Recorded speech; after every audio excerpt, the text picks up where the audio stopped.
Greetings, geeks. Welcome to Geeks in Space, episode 545. I'm Rob Commander Tacomalda, and I am joined today on this fine Friday by two of the finest geeks you're ever going to meet. I got Chris DeBona. Hi. And Rob Roseboom. Good morning. I said that probably faster than I've ever said it. I'm pretty proud of myself. It's pretty quick. You know, you're getting your groove on, I guess. I got my pitter patter, which is good that I got my pitter patter because I learned this week that Letterkenny is back. Yeah. On the 26th. We're getting it the day after Christmas here in the States. On Blumper. Allegedly. It's allegedly going to be on Blumper. Allegedly. Yeah. Do you see that I bought that Blumper related domain for you, Rob? You bought a Blumper domain? That's great. Yeah. Blump. I think it's Blumpify.com. Good. Yep. Goes to your site. Excellent. Redirected. Redirected. And post. That's how we do it. I do not have a lot in the way of things that I am looking forward to at all in this hellscape quarantine universe that we live in.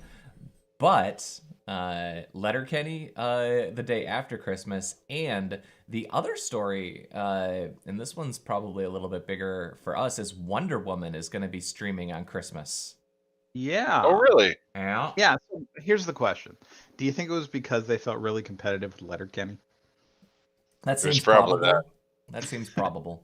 I'm picturing a crossover. You know. Yep. I mean, or I had heard that Wonder Woman get into a scrap. You know. They hadn't decided if they wanted to use Cheetah or Squirrely Dan as the villain in this one. So. Well, they're both animals. Chris, your camera has frozen. Oh, has it? But your screen share is good. Screen share is good. All right, I'm gonna Remember when Chris was here? And he's gone. Oh man, those are good times. While we're streaming, let's talk ill of him. Oh, never mind, he's back. Oh, too late. No, I'm fine. Okay. Don't worry, we didn't in any way question your masculinity, your honesty, your heroism, your valor. I'm comfortable with all these concepts. You can question them until you're blue in the face, man. Not going to change. You know, Diana's, that's what I appreciate about you.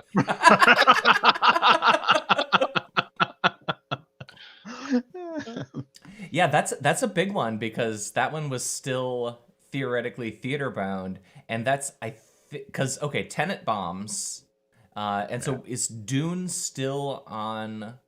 There's no way, right? The I thought they put it off the next year. Well, I thought they did Wonder Woman too, right? Or Wonder Woman had. Released. But I mean, they've got a pipeline problem too now, right? Because they've got a half a dozen movies, in production or in the can. I mean, they're in October trouble. 1st, 2021. Yeah, well, I also saw that Fat Man hit the streaming services, so. Oh, it did. You can get that now. Fat Man? Yeah, that's oh shoot, what is the anti-Semitic Mel Gibson. Mel Gibson. It's the new Mel Gibson movie where he plays Santa. It's a sort of dark comedy where Santa joined the U.S. military in the 50s or something, and this super villain child doesn't get what he wants, so he puts a hit out on Santa. So it's about except for the Mel Santa. Gibson thing, that sounds great. Yeah, I'm totally gonna watch it today. I don't know, man. It had $108,000 opening weekend. Wow. Well, I mean, that's dozens of people. Baker's dozens. How many theaters are open? 259. Those numbers don't matter. No, so can I be? I love Walter Goggins. Ever since Justified, I cannot get enough of that guy. You know, he's so freaking good, and I love Justified a lot. But I don't know. But so my thought was this. I think that Diana Prince is Shorzy's girlfriend, because who else could keep up with Shorzy, right? Shorzy. What are you talking about? What are you talking about? I don't want to quote any of Shorzy's lines in this context. Give it a tug. Well, give it a tug. Only a super-powered human could piss from the next room. While handstanding. Right. I hate to tell you this though, Mr. Chris, don't go Googling through Goggins' discography or his IMDb entry, because why not? he's been in some stinkers, man. Oh, for sure. Cowboys for sure. and Alien. Oh, but he was in Django Unchained. He was in Hateful He was Eight. in. He's a freaking one of the He's the bad guy Tarantino from posse. Ant-Man 2 or whatever. Yeah. He was in great. Ant-Man and the Wasp too. Oof. Yeah. Oh. Yeah, he was one of the bad guys. I'm doing the quotes here. He's a workhorse, Yeah. He's just one of those guys that, He knows how to make that money. Yeah, they're like, hey, we need some sort of B crew. Who's the top of the B crew? Goggins. Goggins. Give me a Goggins. Get Goggins on the line. Stat. Get Goggins. Stat. ASAP. So Goggins. In terms of video games that I've been looking forward to, did not know that Portal Reloaded was even a thing. Is that like brand new? I had no clue. This thing showed up on Twitter and linked to this YouTube video last night, and I was like, holy crap. They have 3 portal types now. Blue, orange, and time. So it looks like you go inside the test chambers to the future when it's all like dilapidated and everything. And that's part of the process of solving the puzzles, so that is extremely exciting. Portal Reloaded. My kids actually are pretty into this game too. I loved it back in the day, but oh yeah, watch this. Wait for it. What's that? That's a green square portal. That doesn't make any sense. And look, it's all dirty and messed up through there. All right, you can cool. See how exciting this is. Your YouTube is recommending to you far too many Linus Tech Tips. I really like that channel. So, see, look, it's all dirty. Oh yeah, it's different now. It's different now. So yeah, it's pretty exciting. I'm all in. The one that I'm really looking forward to right now is the Cyberpunk 2077. Yeah. I hope that's not garbage. It's either going to be garbage or it's going to be fantastic, right? It's going to be worth the wait, or it's going to be just like, wait, this is Duke Nukem Forever, So. Well, it's not going to be Duke Nukem Forever. The question is it going to be like what, as good as Witcher, or is it going to be, garbage? You didn't put it on the zone, man. No, I didn't, because there hasn't been any news on that. I was just thinking about that. Like, this is the other game that I care about is Spider-Man Miles Morales. Yeah, right.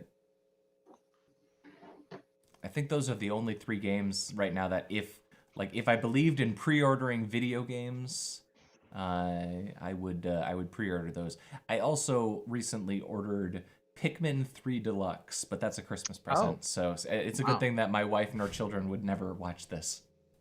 Yes, that's a very good thing. Okay, do we want to talk about the Alan Dean Foster thing? I just scrolled to the story we hadn't gotten to yet. That's all. No, it's on the zone. I'm just I didn't know that. I didn't look at your screen. Your screen share right now is obscured by a Chrome window. What? I know. I'm sorry. I moved it. So yeah. So you're not seeing it at all? Here. No, I got it. No. You're fine. The stream is fine. My desktop is a cluttered mess. Oh, I see. This is a personal problem. Yes, this is most of my problems. This is a you problem. This is a not me a problem, not an or us a Rob problem. It's a Mulder problem. Right. Yeah. Isolated. Well, what's currently on that screen is the Alan Dean Foster being stiffed by Disney story, which is mildly interesting because they apparently acquired the assets but not the liabilities. See, that's not even real. Because that's how that works. Yep. Well, the thing is, it kind of is a real thing. I've seen a bunch of acquisitions in my time in the industry where you just buy the intellectual property and you let the old company continue to exist and run itself into the ground. Yeah, no. I hate to say it. What do you think the Nokia acquisition was by Microsoft? Nokia continued to exist, and they were allowed to make cell phones 4 years later or 3 years later, but their mobile business was sold to Microsoft. And it's like, well, what did Nokia keep if they sold their mobile business, but then they could get back into the mobile business later? Right. So this is there's a lot of shenanigans that go on, but this is unfair. This is like all the times that you buy your house, but then sell the house, but then declare bankruptcy so you don't have to pay back the mortgage. Like it's just normal. Or That just you buy a happens. casino and you layer it up with debt and pull that money out of the casino, and then you shut the casino down and run for president. Have Right. you Instead of ever all the read contractors. Alan Dean Foster's Splinter of the Mind's Eye? Oh, you know I did. I had that book when I was a kid. We all did, you know? So that book is problematic. Oh, yeah, for sure. It is clearly written before Lucas had any inkling of what the family structure of Star Wars was. And it like exists as the proof that George Lucas made it all up as he Didn't went. know what the hell he was doing. Because there's like hot smooching with Leia, and but it did introduce kyber crystals. Yeah, no, that was the thing that I mostly remember is kyber crystals. Yeah. You know? The book itself. I mean, I don't know how much you followed this, but it's really interesting because the book was written. 13, man. Yeah. The book was written to be the sequel in case the movie barely made any money. Oh. So the book itself is like it was written to be cheaply turned into a script and a cheap movie. But it turned out that things were successful, which is why he went down the path towards Empire. Mm-hmm. So my question is, so Alan Dean Foster, his copyright, yeah, of course his Wikipedia page already has dispute with Disney. Of course. So let's find the Star Wars. His Star Wars oeuvre. Let's see now. He did several novelizations. So he did the novelization of the first one. He did Splinter. Yeah. So, and then he did The Approaching Storm, and he wrote the novelization of The Force Awakens too. Yep. Huh. I read both of those. You read the novelization of The Force Awakens? Dude, I have problems. I don't think so. It's okay. It's okay it's okay. I've read the novelization of I think all of the Star Wars movies except like the last one or two. We like you. I'm a fanboy. You matter. I'm a fanboy is what I am, Chris Devona. It's okay. Yeah, you can enjoy schlock media all you want. I mean, come on. Who are you talking to here? As long as it's not pop music, I won't make fun of you. And what's also, wrong with pop music? Only 1 out of every 4 weeks do I have the opportunity to force you to watch one of the movies. Well, I should say, we could have like on Thursday nights, like pop music review. Ooh, album night.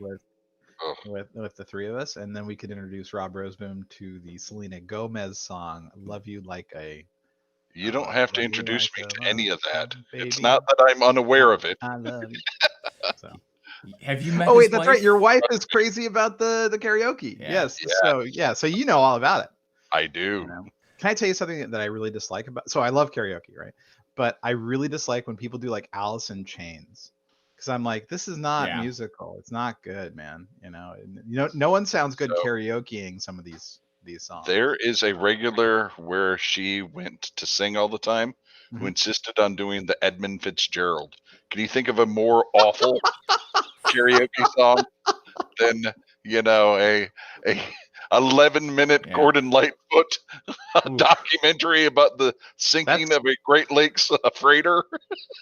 That's somebody who's trying to get their money's worth for their one single karaoke song and doesn't have the range of Bohemian Rhapsody. It's like I feel like the only reason, like, you should be allowed to do, like, if you want to do Pearl Jam and you want your opportunity to like really like do your Jeremy Eddie Vedder voice, I'll allow that. But pretty much under any other circumstances, if you're gonna go and sing in karaoke, you should be freaking singing and like trying your best. Yeah. Well, it's funny because there's some Nirvana songs like Lithium and a couple others where you have to hit some notes. So it's like there's some skill there. But like, there's others. And same thing with Pearl Jam. But like, I don't know. Well, karaoke for me, I actually really like Jonathan Richman, but he's easy to karaoke because he just talks. Karaoke falls into a couple of buckets. The bucket where you're trying to do a joking impression of the singer, or karaoke where you're trying to make a fool of yourself, or karaoke where you're actually kind of good. Kristen is actually in the actually good bucket. I am at best in the, oh yeah, I'm all on board. I'm gonna try to do my Weird Al impression. Yeah, most of her crew, most of the places she goes, they're all either like professional singers or really good singers. So it's all really, really good. And I was never really exposed to that sort of karaoke. Yeah. I was more of the joke and I am drunk and I want to scream karaoke. Yeah. You know. Well, no, I usually start in Kristen's camp and I end in the last camp. Yeah. Because once you're like 4 drinks in, you're like, I am not singing well at this point. What's a good song for that situation? I did karaoke with Mr. Jeffrey Bates at our high school graduation party. Nice. And we did, as a duet, we did Just a Gigolo by David Lee Roth. Or I don't know if that was David Lee Roth or Van Halen. Wait, you did this at your Christian high school? Oh, yeah. Oh, nice. I know. It was That's the like whole thing. singing the Lemon song from Led Zeppelin. But that was the moment where I realized I can't sing that high. Like, I can't sing those notes. Like, I never really thought about it. Yeah. Like, and then I tried and then failed. Yeah, no, my range.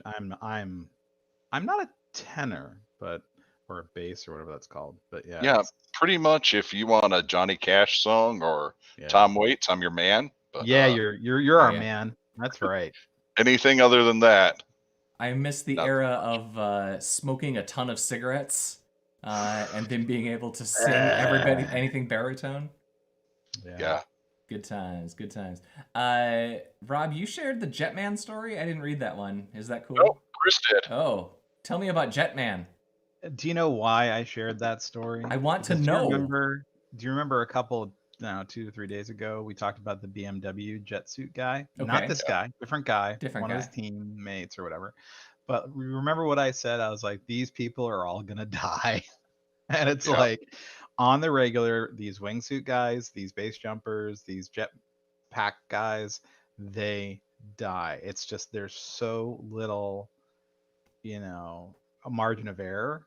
It doesn't take much, like an errant breeze, and they're wingsuits in particular. Yeah. Oh man, I was watching a documentary about some guy who's a pretty famous wingsuit guy, and he was like, "It's just a matter of time. I've been horribly hurt many times."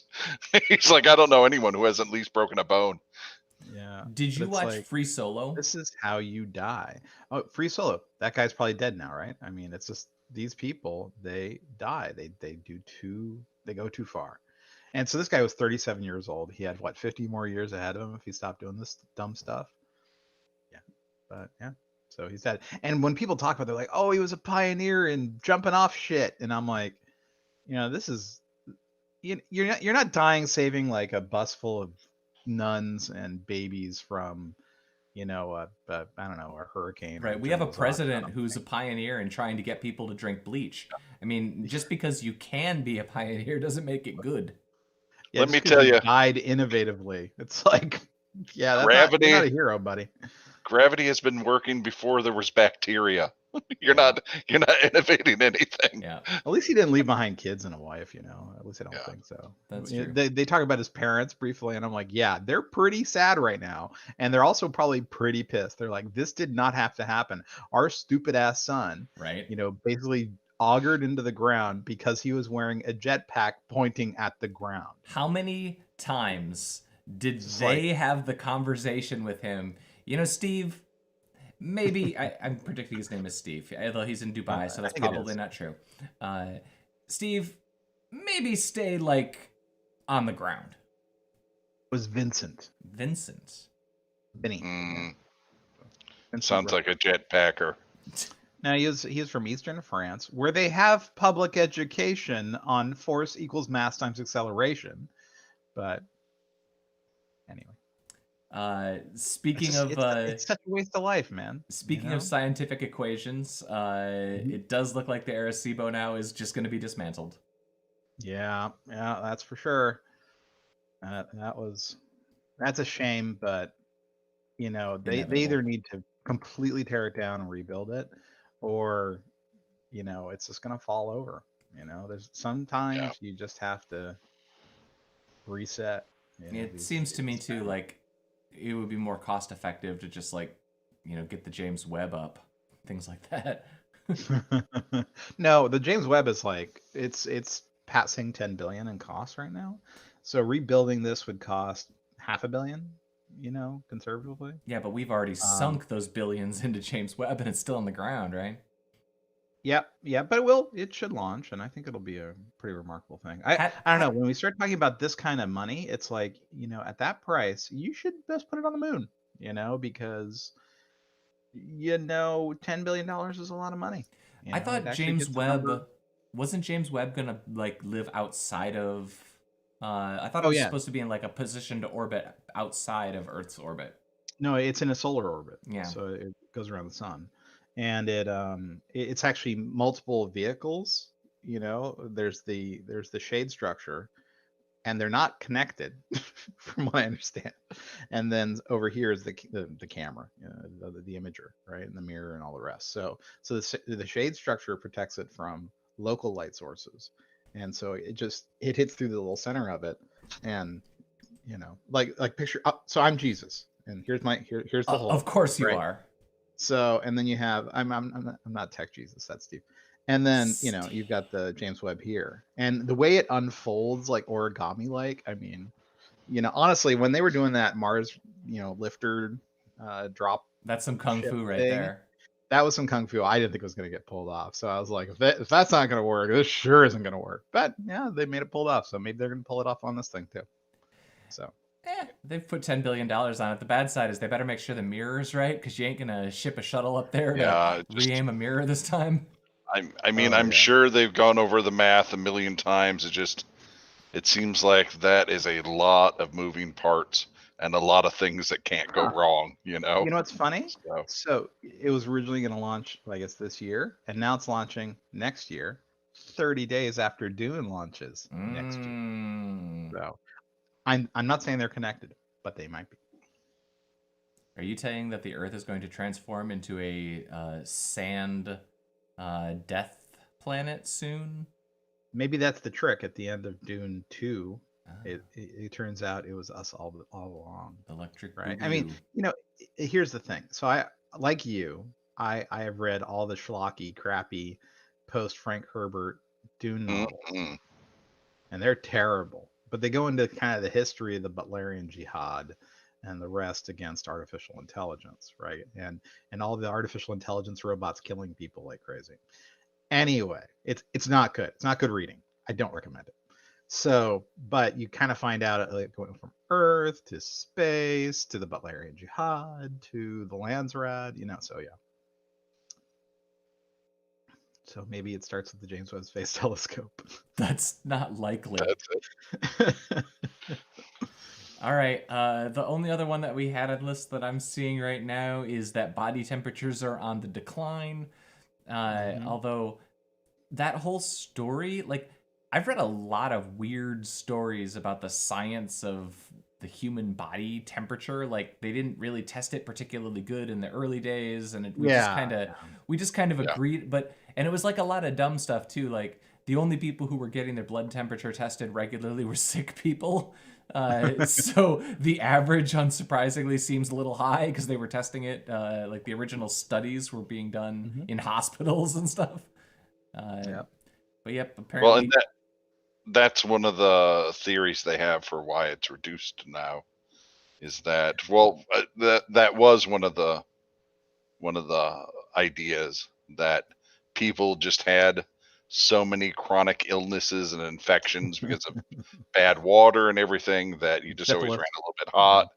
Yeah. But now what makes this story different is they've incorporated data from the indigenous Bolivian people. I can't remember what tribe it was, but they're running colder too, and they shouldn't if that hypothesis that we aren't now because we have clean water and antibiotics is true. So they don't know why. I wondered if it was because people were bigger, but again, that tribe throws that out. So There's so many variables. I like the thing that makes me really wonder is, like, how accurate are we with thermometers?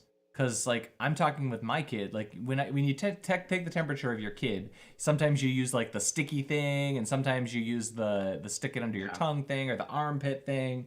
I imagine in hospitals they use butt things. Like I know that if you're gonna do a study, you got to control for that sort of stuff. But it just seems like over a century, like because the early settings were like a century and a half ago, like were we accurate to the 10th of a degree over 1,000 temperatures back then?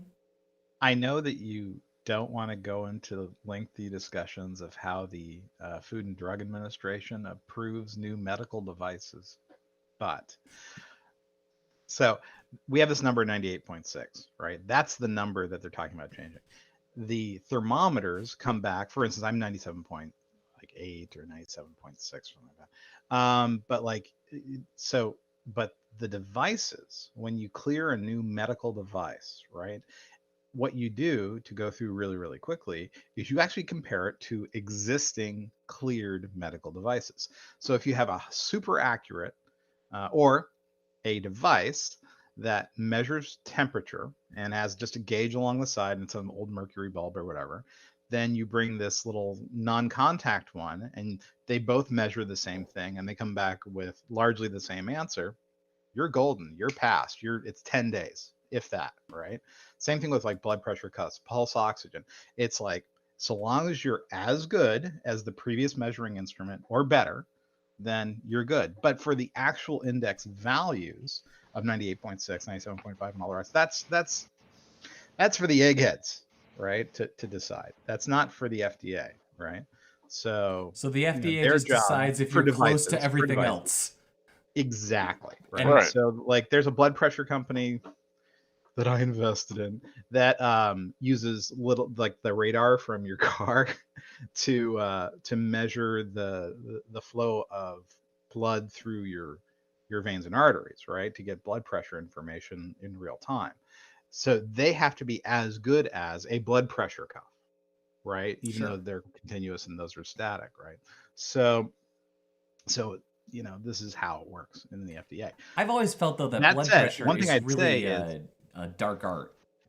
oh, it is. It's all interpretation by the nurse or the doctor, because you're watching that thing go like this, and that's how you're supposed to get the systolic and diastolic. And, Yeah.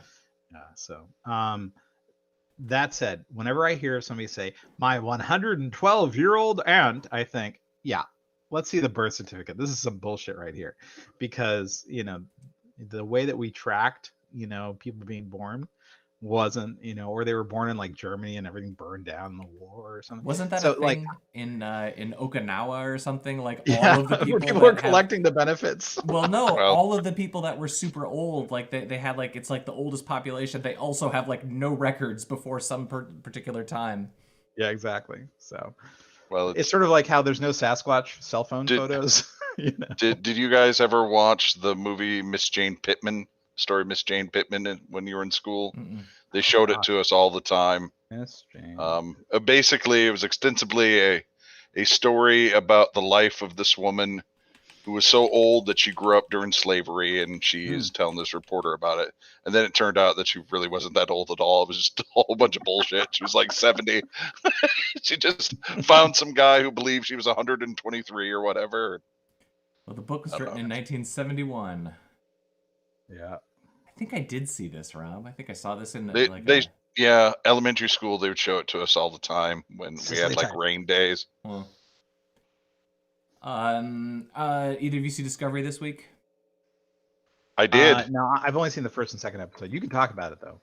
It doesn't take away from my joy of anything Star Trek. What did you think about this episode? Last week's episode that you didn't care for, I thought was the best of the season so far. I thought last week's episode, I thought the episode before that was the best of the season. Then I thought last week's episode was half good, half bad, and I felt the same way about this one, half good, half bad. Yeah. They're now doing. They seem to pretty reliably be splitting the crew. One crew gets to go on an adventure, and the other crew gets to stay back at home and talk about their feelings. And I am unsurprisingly more interested in one of the plots than the other. The feelings? Oh yeah, you know me. I love talking about how I feel. Yeah. Yep. Oh yeah. When I Me think too. of you, I think of feelings. Super I tight. like how they're concerned now that they're in the future. Mm. You know, I would not expect them to be concerned since they're the only living thing from their timeline and in the future and are trying to solve a mystery. It's strange that they're concerned and anxious. Yep, that's shocking. It's really good writing. Yeah. Well, what did you think of this week? You know, it was fine. I thought they really are trying to make Star Trek sexy, though. You know, I'm not sure if they're succeeding. You know what I mean? They are trying to make Star Trek an action Andromeda? and no, like an action series. Like they're trying to make it cool and hip. No, that's been And Discovery you know, all along, I suppose. I mean, I get it. I guess it's like, you know, when we were growing up, you know how everything looked like The Crow. Yeah. You know, because they're like, that's where the dollars are. That's I where the kind of money feel is, like in the lever. that's what they're doing with Star Trek now. They're like, oh, we got to have actiony stuff and, you know, and a powerful female lead and everything. And Yeah, just for sure. like, You you know what know, it is? yeah, it's just, Yeah. They're just jealous of Letterkenny. The number might of be. powerful For sure. female leads. Well, you're hanging out with your friends on a Zoom call one day.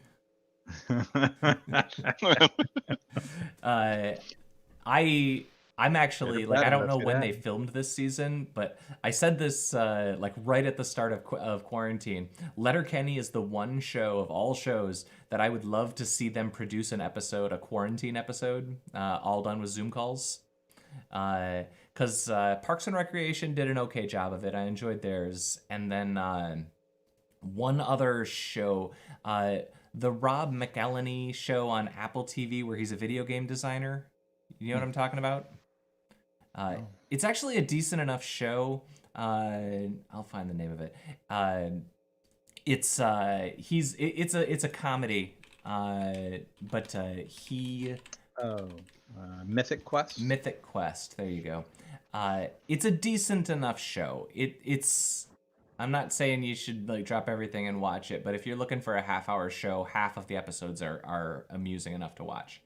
Okay. But they did a Zoom episode, which was actually like inconsistent with the show tonally, but purely as a writer, performer, production achievement. It's a nice episode. They did a lot of... I don't want to spoil it if you guys are going to watch it, but if you're going to watch it, their Zoom episode, I mean, it choked me up. It's got some nice stuff. But I would love to see a Letterkenny that they do a Zoom call. Just one episode, though. I don't need a season of it because we had enough of that season where they sat in the studio and took phone calls. Yeah, did the public access TV show. I don't know why you think that would be any better. Yeah. I just want one episode. But listen, I loved the trailer. It had everything I needed. It had Tannis. It had the lady from Wyatt Earp, Winona Earp. Does it? It had everything. Does it have Bonnie McMurray? It's got Bonnie McMurray. It's got Mrs. McMurray, who's the gal from Winona Earp. It's got all the Canadian actors you want to see. She's it's got also the hockey in players. Knives Out, it's got right? Tannis. Or no? Yeah, she's also in Knives Out. No, was she? I thought she was the one from not Knives Out. Came out at the same time. Ready or Not. Ready or Not, yeah. Which one's Ready or Not? I saw Ready or Not. I saw them both, actually. Yeah, I think it's really good. Both. It has one of the girls from the Bill and Ted movie. Ready or Not, really fun. I really enjoyed that. It is fun. Yeah. All right, folks, we've gone 34 minutes. Let's press a button. Go to our important meetings and stuff. Indeed. No. Goodbye. No, I just want to watch Letterkenny. I do too. But I've already rewatched the entire show twice. And I can't like... Letterkenny is another good example. I want a playlist. I want to watch the best 10 episodes. I'm only up to season 6, I think. You know, I've enjoyed it. You know, so I'm gonna skip probably the season where they're the radio people. So that season didn't work. Yeah, that's what I hear. From me. Not so much. From you guys. Goodbye, Rob Roseboom. See ya. Goodbye, Chris DeBona. Goodbye. This has been episode 545 of Geeks in Space. I'm Rob Commander Takamaldo. We'll see you Monday.